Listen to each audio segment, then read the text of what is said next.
All right, so today Orec came by. They let us use or demo one of their awesome machines, the Trailblazer. It's got tracks.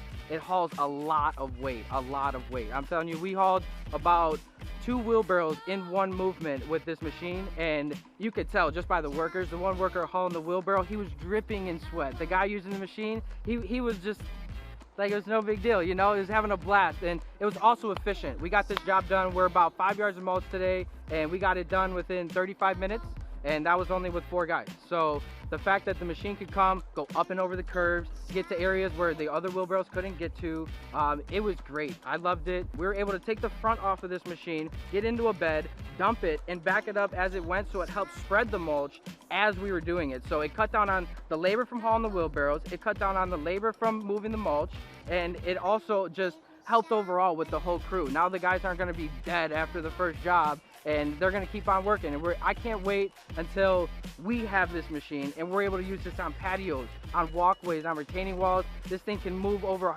650 pounds at once, uphill, over curbs, whatever you need it for, it can do it.